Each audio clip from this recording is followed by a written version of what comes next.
सच्ची भक्ति और प्रेम से भगवान को भी जीता जा सकता है। सुनिए एक संत की ये कहानी, एक संत और सेठ की कहानी, जिसमें संत का भगवान पर इतना अटूट विश्वास है कि वो प्रसाद में जहरीला भोजन खाने से भी परहेज नहीं करता।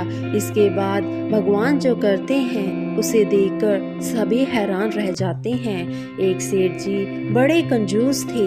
एक दिन उन्होंने दुकान पर बेटे को बैठा दिया और बोला, बेटा किसी को बिना पैसे लिए कोई चीज मत देना, मैं अभी आता हूँ, मैं बाहर जा रहा हूँ, मुझे थोड़ा काम है। तभी थोड़ी देर बाद उस दुकान पर एक संत आए जो अलग अलग जगह से एक समय की भोजन सामग्री लेते थे।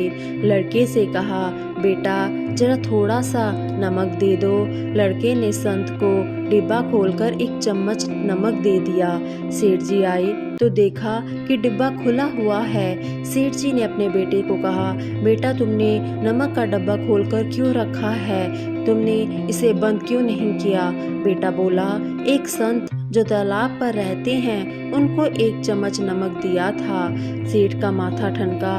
वो बोले, अरे मूर्ख, इसमें तो जहरीला पदार्थ है। अब सेठ जी भागकर संत के पास गए। तब तक संत भोजन बनाकर भगवान का भोग लगाकर खाने की थाली लेकर बैठ चुके थे। सेठ जी दूर से ही बोले, महाराज रुकिए, आप जो नमक लाए हैं वह नमक नहीं था बल्कि जहरीला पदार्थ था, कृपया करके आप ये भोजन ना करें। संत जी बोले, भाई हम तो प्रसाद लेंगे ही, क्योंकि भोग लगा दिया है, भोग लगाकर भोजन छोड़ा नहीं जा सकता।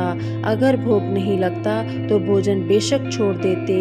ये कहकर संत ने भोजन को प्रसाद समझकर खाना शुरू कर दिया। सेठ जी के होश उड़ गए। वो रात भर वहीं बैठे रहे। सेठ को रह रहकर ये चिंता सता रही थी कि अगर संत को कुछ हो गया तो बड़ी बदनामी होगी। रात में अगर तबीयत बिगड़ गई तो कम से कम वैद्य को तो दिखा दूंगा। सोचते सोचते उसे नींद आ गई। सुबह रोज की तरह संत जल्दी उठ गए और नदी में स्नान करने लगे। सेठ जी ने कहा, महाराज तबीयत तो ठीक है ना।